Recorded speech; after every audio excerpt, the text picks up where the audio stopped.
Welcome to the Strong for Life podcast. I'm back again with Brad, and we're going to talk about how to train when you're sick, busy, or burnt out. Good to chat again, Brad. It is, yeah. Twice in quick succession after such a long break. Very nice. You can say twice in the same day. It's okay. I just like to. I was gonna say, nice to hear your soothing Irish tones again. Yeah, it's been too long, man. So let's jump in. This is I think, one of the most powerful topics that we cover with clients because it teaches people what long-term progress looks like. And the reality is you're going to get sick, you're going to get tired, you're going to feel burnt out, but how to actually respond to that and keep getting results. So the main kind of topics we're going to be talking about today are how to avoid the pause button mentality, how to manage your expectations on what's realistic with a simple traffic light system, how to set your floor on your commitment when it comes to exercise or habits, how to scale your habits up or down, depending on how much time and bandwidth you have. And then finally, how to practice self-compassion in a way that's actually going to allow you to keep showing up and not getting into this frustrating all in, all out mentality. So the first thing we're going to talk about, Brad, is the pause button mentality.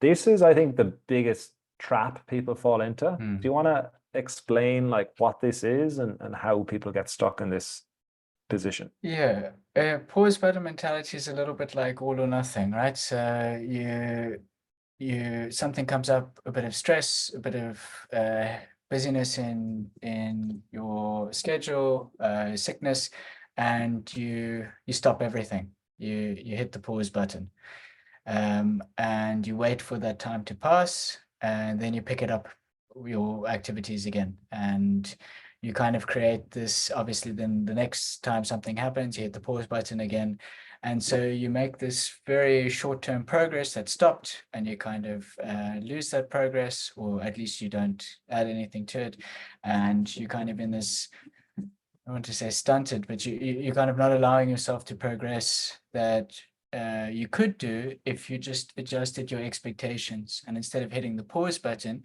you hit the kind of slow down button, or let me tweak this button.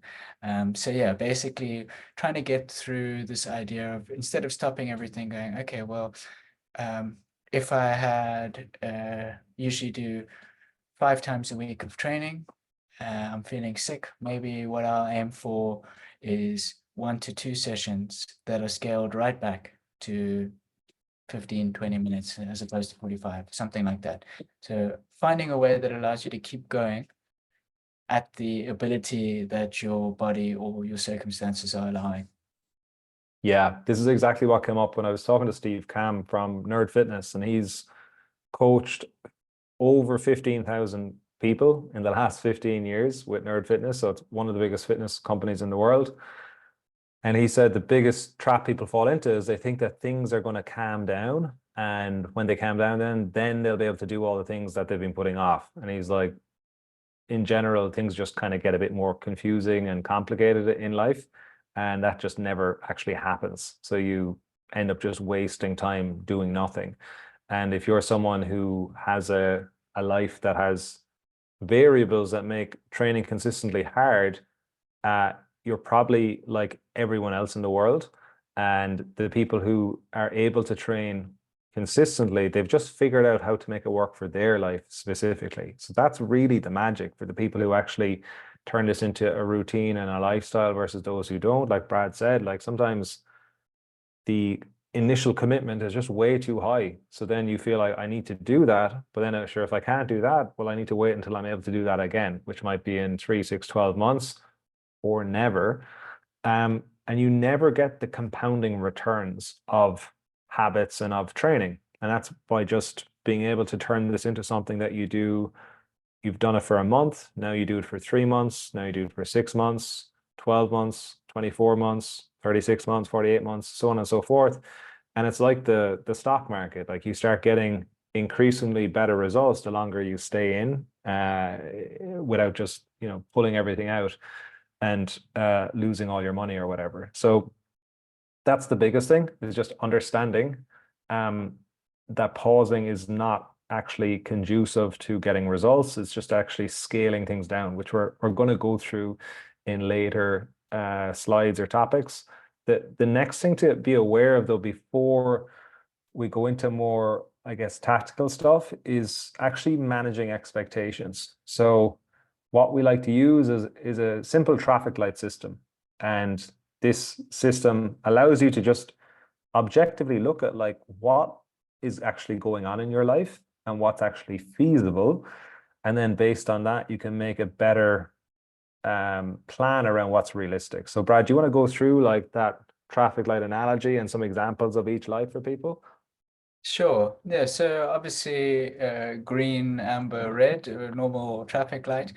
Green, everything's going pretty breezy in your life. Stress levels are manageable. There's no sort of major issues you're working through. Your training, things are going pretty smoothly.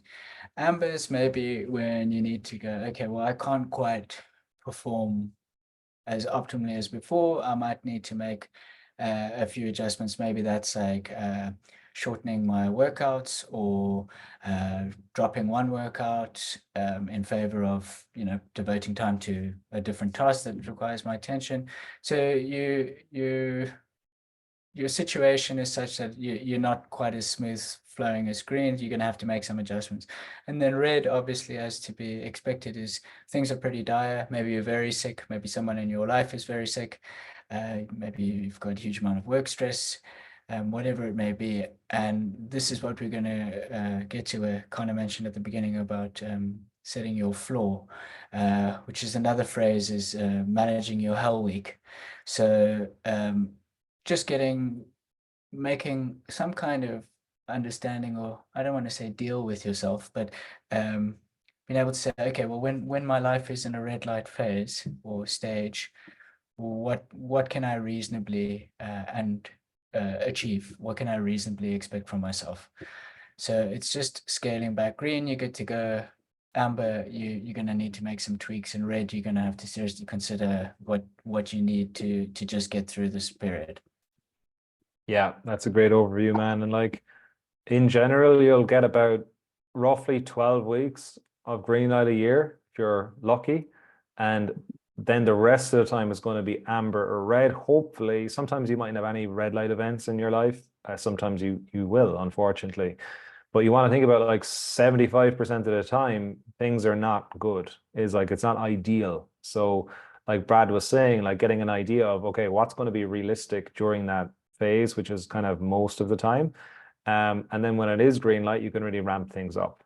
The other part we want to talk about as well is kind of future casting what is most likely going to happen to you this year. So, like, I don't know about you, Brad, but I've never gotten sick or had any stress in years now. Like everything's just been really smooth. So I'm not going to think about that even happening this year, because if it does, it'll be an outlier, right? Yeah, exactly. I'm the completely same position. So yeah, of course, you can catch the sarcasm in our voices, but yeah,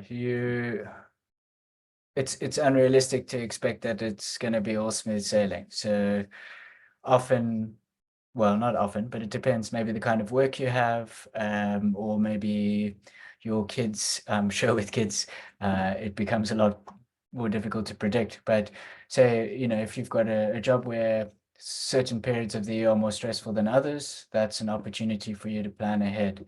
If you know that maybe the beginning of winter, your kids tend to get more sick, which means you are likely to get sick, that's something to consider. Just being able to be aware of what usually happens in your life. And obviously it's not going to be a perfect predictor, but it's going to be quite helpful in making a rough estimation of when you're gonna be free flowing and when you're gonna be red lighting. Yeah, that's such good advice. And it's like just the simple question is like, if then what? So if I get sick, then what? If my kids get sick, then what? If work gets busy, which it does every year in April because of the nature of the business you're in, then what? What do I do? And like Brad said, you just scale it way down. So like if you're wanting to do 3 or 4 workouts, when you get sick or when life happens, instead of feeling like you're failing, even though you're in like a red light phase, you can be like, oh no, I'm in a red light phase now. And it's March or it's April. It's always crazy. This work is always nuts every year. So I'm going to do my backup plan, which I've already talked to myself about, which is I'm just going to park my car further away from work and walk my kids into school as well. And anything else on top of that is a bonus. Then you don't feel like you're failing or falling behind. You're like, oh, I'm following the plan that I've already implemented, which I'm doing, which is great. And you keep that daisy chain kind of connection with your habits. So then when you come out of that difficult phase at work, you keep going forwards, which is just so, so powerful.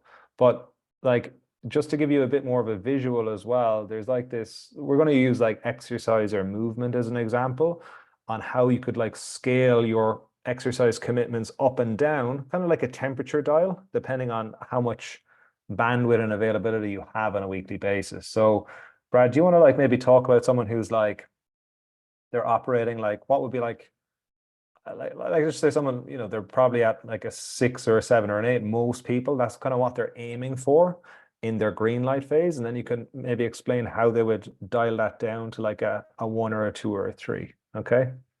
Sure. So I mean, I could use myself as an example where Yep. I tend to I do 6 days a week of training. Not necessarily intense training every day, but that might last anything from 45 minutes to an hour and 15 minutes. Um, and on good weeks, you can hit those nice and easily. You've got the energy to do it, you've got the time to do it, you've got the emotional and mental bandwidth to do it. So yeah, you're operating maybe on a 7 or an 8. You're getting walks up with friends on the weekend, you prioritizing movement, everything's going well, your diet's on track. Okay, so let's stick to movements just to keep it simple. But you know, things are going well. Maybe something crops up like a deadline that you really need to take care of. Okay, well, maybe those 5 sessions a week or 6 sessions a week aren't going to be feasible. So what's realistic? Okay, well, one is you could just drop those 6 sessions to 5, or 5 sessions to 4, or 4 sessions to 3, or 60-minute session to a 30-minute session. For those clients in the program, they know about our programming of the 5 Ps. A good way of thinking about it is, well, if you're in a amber or red phase, just do your prep sequence, or just do your prep and your practice. Leave the push. So something where you're just manipulating things. Obviously, if that's feeling more and more stressful, you could scale it back even further. Okay, well, what's a 10-minute routine I could do? So it's kind of like what my prep sequence. Like if I just did my prep sequence twice this week or 3 times this week, that would be doing something towards my program, would be doing something towards my physical well-being, but it would also be realistic of the circumstances I'm in. Then, of course, what Connor said about parking your car a little bit further away from the office or from the shop or from the kids' school, whatever it may be, finding opportunities to build it in, like taking the stairs instead of the lift, or you know, just finding ways to build in a little bit of activity. Get up more frequently in the day to walk to the water cooler or the kettle, whatever it may be. So yeah, Yeah. just being, yeah, sorry, Connor. No, no, that's just it's such an important point. Like just it doesn't it's kind of like the slow eating we are talking about on a previous episode, on some other day that wasn't today. Um, and basically we want you to get out of the all in all out mentality, like, oh, I can't do my 4 workouts this week, so what's the point doing anything? And well, I'm not doing anything, so what's the point even thinking about my eating? We want you to be like, well, okay, I can't do any workouts this week because I'm traveling. That's okay, I can take the stairs. Everyone's on the escalator, I'm going to take the stairs. Everyone's getting the lift, I'm going to take the stairs. um all of those little decisions, it's not about it like having a dramatic impact on the 1 or 2 weeks that you're doing it. It's the impact all of those little changes make over 5, 10, 15 years. That's when you see these crazy changes. Like I'm always Mm. fascinated with, like, in my apartment building, no one walks in the stairs. Everyone takes the lift up. So that's twice a day. Most likely, most people are leaving and coming back, and they're going up to their apartment. Imagine if all of those people took the stairs. Like I'm on the fourth floor. I take it probably 70% of the time, I'd say, the stairs. I can just feel my heart rate and my legs, like that. The first few times I did it, I was like a bit out of breath. Now it's easy. That's no problem, right? So those little decisions make a huge impact on your health and your behavior over time. That's the big thing that we want to get across today, guys. The last thing we're going to wrap up, and Brad, you can go through this, is the self-compassion, which really is the key to not beating yourself up and being all in, all out, like I'm failing, I'm not doing it perfectly. It's like, okay, you are going to mess up. That's really normal. That's how it is to be a human. You're going to miss days, and that's all very, very natural and normal. But how you should be addressing things with your self-talk when that happens. So Brad, do you want to walk people through that? Yeah, sure. When we do the group coaching calls, and this is the module we're covering for that call, I'd always talk about how hard it is for most of us to be self-compassionate. It's that idea of the compassionate friend in psychology, where how would you, if a friend of yours was suffering from the same thing you were going through and telling you, like, how would you respond to them? And then how different that is from how we respond to ourselves in those situations. So that's a great thing to think about, is how can you bring this compassion that you would show someone you care about to yourself. So 3 components to think about is just trying to come at, say you wanted to train 5 times a week, you only train once, or you don't train at all, or you wanted to eat, cut sugar out, but you didn't manage to do it.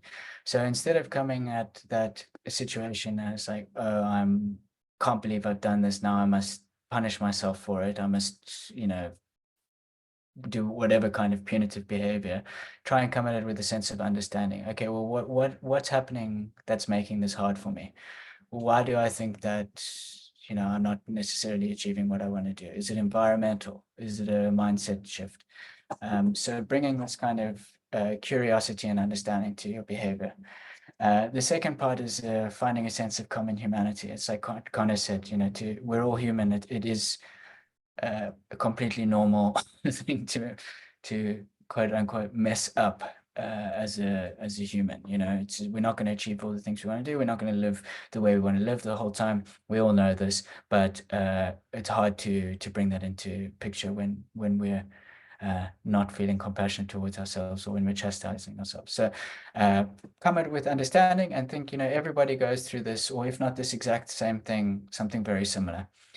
And then finally, bringing this element of mindfulness to it, or, taking appraisal of what's happened in a fair, as objective way as possible. So you don't ignore it, like, okay, well, I didn't want to eat sugar, now I ate a slab of chocolate. Oh, well, nothing's going on here, it's all fine.